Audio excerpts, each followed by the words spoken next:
Hi hello ನಮಸ್ಕಾರ ಸ್ನೇಹಿತರೆ, ಗೃಹಲಕ್ಷ್ಮಿ ಅಪ್ಡೇಟ್ಗಳಿಗೆ ಸ್ವಾಗತ ಸುಸ್ವಾಗತ. ಹೌದು ಸ್ನೇಹಿತರೆ, ನಿಮಗೆಲ್ಲರಿಗೆ ಭರ್ಜರಿಯಾದಂತಹ ಗುಡ್ ನ್ಯೂಸ್ ಕಾದಿದೆ. ಹಾಗಾದರೆ ಅದು ಏನು ಎಂದು ಈಗಲೇ ಹೇಳ್ತೇನೆ ನೋಡಿ. ಹೌದು ಸ್ನೇಹಿತರೆ, ಇಲ್ಲಿ ಗೃಹಲಕ್ಷ್ಮಿ ಎಂದ ತಕ್ಷಣ ಪ್ರತಿ ತಿಂಗಳು 2,000 ರೂಪಾಯಿ ಪಡೆಯುವುದಾಗಿ ನೀವು ತಿಳಿದುಕೊಂಡಿದ್ದೀರಿ.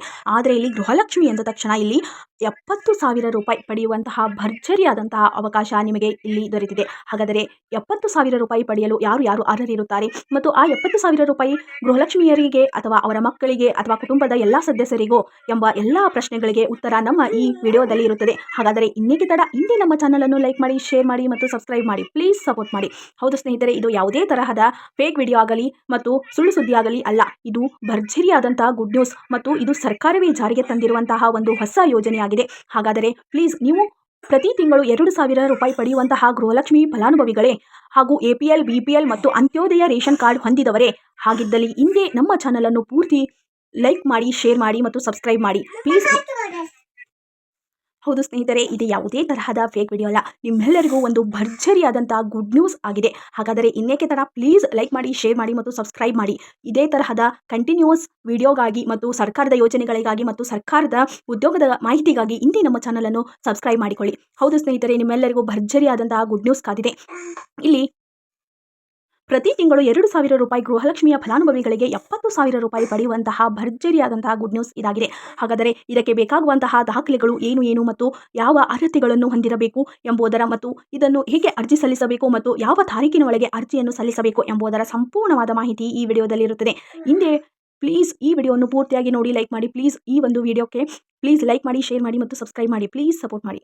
70,000 ರೂಪಾಯಿ ಪಡೆದುಕೊಳ್ಳುವಂತಹ ಯೋಜನೆಯ ಮೊದಲಿಗೆ ಕೆಲವೊಂದಿಷ್ಟು ಗೃಹಲಕ್ಷ್ಮಿ ಅಪ್ಡೇಟ್ಸ್ಗಳಿದೆ. ಮೊದಲಿಗೆ ಅದನ್ನು ತಿಳಿದುಕೊಳ್ಳೋಣ ಬನ್ನಿ. ಹೌದು ಸ್ನೇಹಿತರೆ, ಇಲ್ಲಿ ಗೃಹಲಕ್ಷ್ಮಿ 15ನೇ ಕಂತಿನ ಹಣವನ್ನು ನೀವು ಈಗಾಗಲೇ ಪಡೆಯುತ್ತಿದ್ದೀರಿ ಹಾಗೂ 16ನೇ ಕಂತಿನ ಹಣಕ್ಕೆ ಕಾದು ಕುಳಿತವರಿಗೆ ಭರ್ಜರಿಯಾದಂತಹ ಗುಡ್ ನ್ಯೂಸ್ ಅನ್ನು ನಮ್ಮ ಲಕ್ಷ್ಮಿ ಹೆಬ್ಬಾಳ್ಕರ್ ಮೇಡಮ್ ಅವರು ನೀಡಿದ್ದಾರೆ. ಹೌದು, ನಿಮ್ಮ ಬಳಿ ರೇಷನ್ ಕಾರ್ಡ್ ಇದ್ದರೆ APL, BPL ಮತ್ತು ಅಂತ್ಯೋದಯ ರೇಷನ್ ಕಾರ್ಡ್ ಇದ್ದವರಿಗೆ ಬರೋಬ್ಬರಿ 70,000 ರೂಪಾಯಿ ಪಡೆದುಕೊಳ್ಳುವುದರ ಮೂಲಕ 15 ಮತ್ತು 16ನೇ ಕಂತಿನ ಹಣ ಬರುವುದನ್ನು ನೀವು ಸಹ ನಿರೀಕ್ಷಿಸಬಹುದು. ಹೌದು ಸ್ನೇಹಿತರೆ, ಇಲ್ಲಿ ಗೃಹಲಕ್ಷ್ಮಿಯ 14ನೇ ಕಂತು ಎಲ್ಲರಿಗೂ ಬಂದು ತಲುಪಿದೆ ಹಾಗೂ 15 ಮತ್ತು 16ನೇ ಕಂತಿನ ಹಣ ನೀವು ವೇಟ್ ಮಾಡ್ತಾ ಇದ್ದೀರಿ. 15ನೇ ಕಂತಿನ ಹಣಕ್ಕೆ ಕೆಲವೊಂದಿಷ್ಟು ಮಹಿಳೆಯರಿಗೆ ಜಮಾ ಆಗುತ್ತಿದೆ ಹಾಗೂ ಇನ್ನೂ ಕೆಲವೊಂದಿಷ್ಟು ಮಹಿಳೆಯರಿಗೆ ಇನ್ನೂ ಜಮಾ ಆಗಿಲ್ಲ. ಈಗ 2-3 ದಿನಗಳು ಆಗಿದೆ ಅಷ್ಟೇ. ಸ್ವಲ್ಪ ಲೇಟ್ ಆದರೂ ಸಹ ನಿಮ್ಮೆಲ್ಲರಿಗೂ 15ನೇ ಕಂತಿನ ಹಣ ಬಂದು ತಲುಪುತ್ತದೆ ಹಾಗೂ ಕೆಲವೊಂದಿಷ್ಟು ಮಹಿಳೆಯರಿಗೆ 9, 10, 11, 12, 13, 14, 15 ಇದೇ ತರಹದ ಕಂತುಗಳು ಬರದೇ ಇರುವಂತಹ ಮಹಿಳೆಯರಿಗೆ ಇಲ್ಲಿ ಲಕ್ಷ್ಮಿ ಹೆಬ್ಬಾಳ್ಕರ್ ಮೇಡಮ್ ಅವರು ಒಂದು ಭರ್ಜರಿಯಾದಂತಹ ಗುಡ್ ನ್ಯೂಸ್ ಅನ್ನು ನೀಡಿದ್ದಾರೆ. ಪ್ರತಿಯೊಬ್ಬ ಮಹಿಳೆಯರಿಗೂ ಇದು ಅಪ್ಲೈ ಆಗುತ್ತದೆ. ಆದ್ದರಿಂದ ಈ ವಿಡಿಯೋವನ್ನು ಪೂರ್ತಿಯಾಗಿ ನೋಡಿ ಮತ್ತು ನಿಮ್ಮ ಎಲ್ಲ ಸ್ನೇಹಿತರಿಗೂ ಮತ್ತು ನಿಮ್ಮ ರಿಲೇಷನ್ಗೂ ಲೈಕ್ ಮಾಡಿ ಮತ್ತು ಎಲ್ಲರಿಗೂ ಶೇರ್ ಮಾಡಿ. ಹೌದು ಸ್ನೇಹಿತರೆ, ಇಲ್ಲಿ 2-3 ದಾಖಲೆಗಳು ಇದ್ದರೆ ಸಾಕು, ಬರೋಬ್ಬರಿ 70,000 ರೂಪಾಯಿ ಸಿಗುತ್ತದೆ. ಹೌದು ಸ್ನೇಹಿತರೆ, ನಿಮಗೆ ಹೇಗೆ ಗೃಹಲಕ್ಷ್ಮಿ ಹಣ ಬರುತ್ತಿದೆಯೋ ಹಾಗೆ ಇದು ಕೂಡ ಪ್ರತಿ ತಿಂಗಳು 35,000ರಿಂದ 70,000 ರೂಪಾಯಿ ಕೂಡ ನೀವು ಪಡೆಯಬಹುದು. ಯಾರ ಬಳಿ APL, BPL ಮತ್ತು ಅಂತ್ಯೋದಯ ರೇಷನ್ ಕಾರ್ಡ್ ಕೂಡ ಇರುತ್ತದೆಯೋ ಅಂಥವರು ಈ ಹಣವನ್ನು ಸಿಗುತ್ತದೆ. ಅಂಥವರಿಗೆ ವಾರ್ಷಿಕವಾಗಿ ಅಂದರೆ ಇದು ಮಾಸಿಕವಾಗಿ ಸಿಗುತ್ತದೆಯೋ ಅಥವಾ ವಾರ್ಷಿಕವಾಗಿ ಸಿಗುತ್ತದೆ ಎಂಬುವ ಗೊಂದಲ ನಿಮ್ಮಲ್ಲಿದ್ದರೆ ಈಗಲೇ ಅದಕ್ಕೆ ಉತ್ತರಿಸುತ್ತೇನೆ. ಹೌದು ಸ್ನೇಹಿತರೆ, ಇಲ್ಲಿ 70,000 ರೂಪಾಯಿ ಪಡೆಯುವಂತಹ ಭರ್ಜರಿಯಾದಂತಹ ಗುಡ್ ನ್ಯೂಸ್ ಇದಾಗಿದೆ.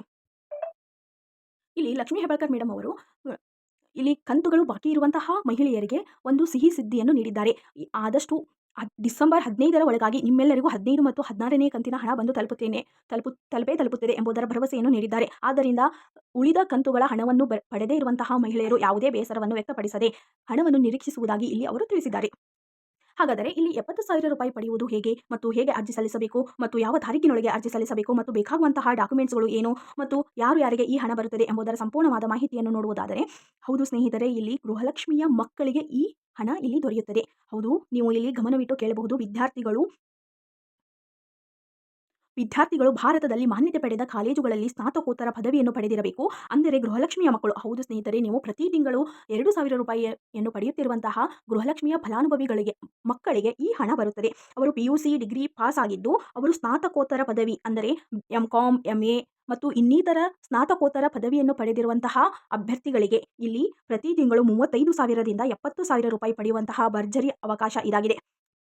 ಹಾಗಾದರೆ ಇವರ ಕುಟುಂಬದ ವಾರ್ಷಿಕ ಆದಾಯವು 2.5 ಲಕ್ಷಕ್ಕಿಂತ ಕಡಿಮೆ ಇರಬೇಕು. ಹೌದು ಸ್ನೇಹಿತರೆ, ಇಲ್ಲಿ ಅವರ ಕುಟುಂಬ ಆದಾಯವು 2.5 ಲಕ್ಷಕ್ಕಿಂತ ಅಂದರೆ 2.5 ಲಕ್ಷಕ್ಕಿಂತ ಕಡಿಮೆ ಇರಬೇಕು ಮತ್ತು ಕಳೆದ ವರ್ಷಗಳಲ್ಲಿ ಅಂದರೆ 3 years ಬ್ಯಾಕ್ ಆರ್ಥಿಕವಾಗಿ ಸಂಕಷ್ಟಗಳನ್ನು ಮುಂದುವರೆಸಲು ಸಾಧ್ಯವಾಗದಿಲ್ಲದಿರುವಂತಹ ಅಂತಹ ವಿದ್ಯಾರ್ಥಿಗಳಿಗೆ ಇದು ಜಾರಿಗೆ ಬಂದಂತಹ ಒಂದು ಯೋಜನೆಯಾಗಿದೆ. ಹಾಗಾದರೆ ವಿದ್ಯಾರ್ಥಿಯು ಭಾರತದ ಪ್ರಜೆ ಆಗಿರಬೇಕು. ಅಂದರೆ ಯಾವ ಕ್ವಾಲಿಫಿಕೇಶನ್ ಇದ್ದರೆ ಈ ಒಂದು ಅರ್ಹತೆಯನ್ನು ಪಡೆದಿರುತ್ತಾರೆ ಎಂಬುದನ್ನು ನಾವು ನೋಡುವುದಾದರೆ, ವಿದ್ಯಾರ್ಥಿಯು ಭಾರತದ ಪ್ರಜೆಯಾಗಿರಬೇಕು. ಸ್ನಾತಕೋತ್ತರ ಪದವೀಧರ ವಿದ್ಯಾರ್ಥಿಗಳಿಗೆ ಇಲ್ಲಿ ಅಂದರೆ BA BCom ಅಥವಾ ಇನ್ನಿತರ ಸಾಮಾನ್ಯವಾದಂತಹ ಸ್ನಾತಕೋತ್ತರ ಪದವಿಯನ್ನು ಹೊಂದಿರುವಂತಹ ಅಭ್ಯರ್ಥಿಗಳಿಗೆ ಅಂದರೆ ಗೃಹಲಕ್ಷ್ಮಿಯ ಫಲಾನುಭವಿಗಳಿಗೆ 35,000 ರೂಪಾಯಿ ದೊರೆಯುತ್ತದೆ. ಹಾಗೂ ವೃತ್ತಿಪರ ವಿದ್ಯಾರ್ಥಿಗಳಿಗೆ ವೃತ್ತಿಪರ ವ್ಯಾಸಂಗ ಮಾಡುತ್ತಿರುವಂತಹ ವಿದ್ಯಾರ್ಥಿಗಳಿಗೆ ಅಂದರೆ ಡಾಕ್ಟರ್ಸ್, ಇಂಜಿನಿಯರ್ಸ್ ಎಕ್ಸೆಟ್ರಾ. ಹೌದು ಸ್ನೇಹಿತರೆ, ವೃತ್ತಿಪರ ವ್ಯಾಸಂಗ ಮಾಡುತ್ತಿರುವಂತಹ ವಿದ್ಯಾರ್ಥಿಗಳಿಗೆ ಇಲ್ಲಿ ಬರೋಬ್ಬರಿ 70,000 ರೂಪಾಯಿ ಸಿಗುವಂತಹ ಭರ್ಜರಿಯಾದಂತಹ ಗುಡ್ ನ್ಯೂಸ್ ಇದಾಗಿದೆ. ಹಾಗಾದರೆ ನಿಮ್ಮ ಮಕ್ಕಳಿಗೆ ಹಿಂದೆ ಶೇರ್ ಮಾಡಿ ಮತ್ತು ಎಲ್ಲ ಡಾಕ್ಯುಮೆಂಟ್ಸ್ಗಳನ್ನು ನೀಡುವ ಮೂಲಕ ಅವರಿಗೆ ಹಣ ನೀಡುವಂತೆ ನೀವು ಪ್ರೇರೇಪಿಸಿ. ಅವರಿಗೂ ಗೌರ್ಮೆಂಟ್ ಕಡೆಯಿಂದ ಬಂದಿರುವಂತಹ ಸ್ಕಾಲರ್ಶಿಪ್ ಅಥವಾ ಈ ಹಣವನ್ನು ಪಡೆದುಕೊಳ್ಳಲು ಅವರಿಗೆ ತಿಳಿಸಿ. ಹಾಗಾದರೆ ಈ ಹಣ ಪಡೆದುಕೊಳ್ಳಲು ಬೇಕಾಗುವಂತಹ ಡಾಕ್ಯುಮೆಂಟ್ಸ್ ಏನೆಂದರೆ, ಪಾಸ್ಪೋರ್ಟ್ ಸೈಜ್ ಫೋಟೋ ಬೇಕಾಗುತ್ತದೆ, ಹಾಗೂ ಹಿಂದಿನ ವರ್ಷದ ಅಂಕಪಟ್ಟಿ ಬೇಕಾಗುತ್ತದೆ, ಪ್ರಸ್ತುತ ವರ್ಷದ ಪ್ರವೇಶ ಪತ್ರ ಬೇಕಾಗುತ್ತದೆ, ಅರ್ಜಿದಾರನ ಬ್ಯಾಂಕ್ ಪಾಸ್ಬುಕ್ ಬೇಕಾಗುತ್ತದೆ, ಆದಾಯ ಪ್ರಮಾಣ ಪತ್ರ ಬೇಕಾಗುತ್ತದೆ ಮತ್ತು ಗ್ರಾಮ ಪಂಚಾಯಿತಿಯಿಂದ ಅಥವಾ ತಹಸೀಲ್ದಾರ್ ನೀಡುವಂತಹ ಆದಾಯ ಪತ್ರ ಬೇಕಾಗುತ್ತದೆ. ಹೌದು ಸ್ನೇಹಿತರೆ, ಈ ಸ್ಕೀಮ್ ಹೆಸರೇ HDFC ಸ್ಕಾಲರ್ಶಿಪ್. ಹೌದು ಸ್ನೇಹಿತರೆ, ನೀವು ಕೇಳಿರಬಹುದು, HDFC ಬ್ಯಾಂಕ್ ಅನ್ನು ಕೇಳಿರಬಹುದು. ಅದೇ ತರಹದ HDFC ಸ್ಕಾಲರ್ಶಿಪ್ ಅನ್ನು ನೀವು ಹಿಂದೆ ಯಾವುದೇ ರೀತಿಯಲ್ಲಿ ಕೇಳಿರಲಾರರು.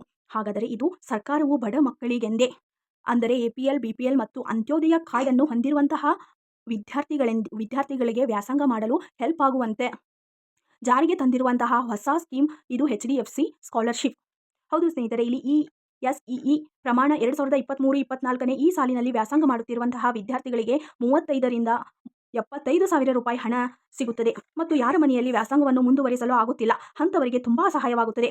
ಮತ್ತು 1 ರಿಂದ 10ನೇ ತರಗತಿ ಮತ್ತು ITI, diploma, SSLC, PUC, BA, BCom ಇಂತಹ ವಿದ್ಯಾರ್ಥಿಗಳಿಗೆ ನೀವು ಈ ಸ್ಕಾಲರ್ಶಿಪ್ ಅಪ್ಲೈ ಆಗುವುದಿಲ್ಲ ಎಂದು ಕೇಳಬಹುದು. ಇಂತಹ ವಿದ್ಯಾರ್ಥಿಗಳಿಗೂ ಸಹ ಇದು ಅಪ್ಲೈ ಆಗುತ್ತದೆ, ಆದರೆ ಅಮೌಂಟ್ ಸ್ವಲ್ಪ ಕಡಿಮೆ ಇರುತ್ತದೆ. ಹಾಗಾದರೆ ಇಲ್ಲಿ ಈ ಸ್ಕಾಲರ್ಶಿಪ್ಗೆ ಹೇಗೆ ಅರ್ಜಿ ಸಲ್ಲಿಸಬೇಕು ಮತ್ತು ಯಾವ ತಾರೀಕಿನೊಳಗೆ ಅರ್ಜಿ ಸಲ್ಲಿಸಬೇಕೆಂದರೆ ಡಿಸೆಂಬರ್ 31ರ ಒಳಗಾಗಿ ಈ ಸ್ಕಾಲರ್ಶಿಪ್ಗೆ ನೀವು ಅರ್ಜಿಯನ್ನು ಸಲ್ಲಿಸಬೇಕು. ಹಾಗಾದರೆ ಇನ್ನೇಕೆ ತಡ, ಹಿಂದೆ ನಿಮ್ಮ ಮಕ್ಕಳಿಗೆ ಈ ವಿಷಯವನ್ನು ತಿಳಿಸಿ ಅವರ ಕಡೆಯಿಂದ ಅರ್ಜಿಯನ್ನು ಹಾಕಿಸಿ. ಇನ್ನಷ್ಟು ಉದ್ಯೋಗದ ಮಾಹಿತಿಗಾಗಿ ಮತ್ತು ಸರ್ಕಾರದ ಯೋಜನೆಗಳಿಗಾಗಿ ನಮ್ಮ ಚಾನಲ್ ಅನ್ನು ಲೈಕ್ ಮಾಡಿ, ಶೇರ್ ಮಾಡಿ ಮತ್ತು ಸಬ್ಸ್ಕ್ರೈಬ್ ಮಾಡಿ. Thank you for watching this video. Have a nice day.